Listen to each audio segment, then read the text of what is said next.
So Mick, new clothes, new threads. What kind of team have you found here at Haas so far? Well, it's obviously, it's a different team to everything I had before. It's a British team. They're a great bunch of people, of course, led by a crazy man called Gunther Steiner, with a great reputation. How have you found Gunther so far? What kind of guy is he? He's a great guy. Honestly, I think he's really nice. We immediately understood each other, and obviously also speaking in our mother language was also very good. You could have gone to a few teams in Formula One. There was talk of Alfa Romeo Sauber. Would that have been a nice option, given that Sauber was more of a Swiss team? To be honest, I'm just happy to be in Formula One, and I think that's been the goal, and where it doesn't really matter. And this time, I don't think there's any doubt that the weather is going to stop FP1 from happening. Hopefully, there can always be a sandstorm, so let's hope everything stays as it is. An update has just come from Michael Massey, the race director, to say the pit exit will not open for this session. And it means that Callum Ilott and Mick Schumacher not going to get any running in an F1 car this weekend. What was that weekend like from the Nürburgring in October? It was the first time for me to be there from Thursday onwards to Sunday. So I learned a lot.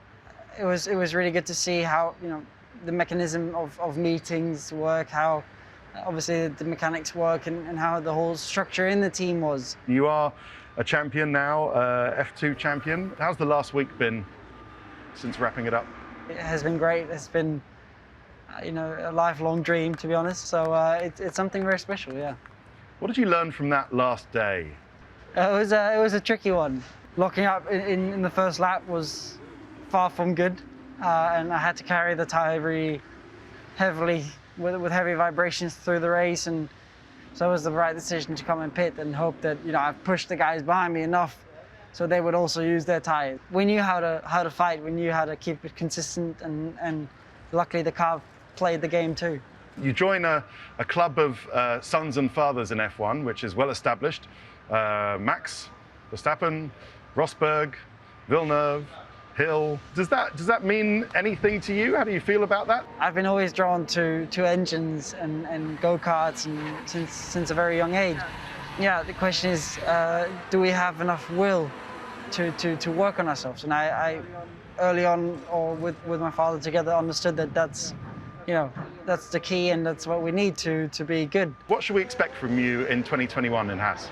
I think that's going to be the first time for me to maybe not think about race win. So for us, maybe race win would be points. So I think that's really what I think we should target. Well, listen, Mick, thank you very much. You've been answering all my questions. Anything you want to ask me? What do you expect of next year? Well, I mean, it's a weird year next year, because in a sense you're going to have to learn the 21 car, and then you're going to have to learn a totally separate car in 2022. And I'd imagine that will be quite an interesting discipline for you. It's a good answer. Oh, good. Thank you very much. I knew that was a strange one. Good. All right. Well, listen, exciting times ahead. Thank you very much for talking to us. Thank you.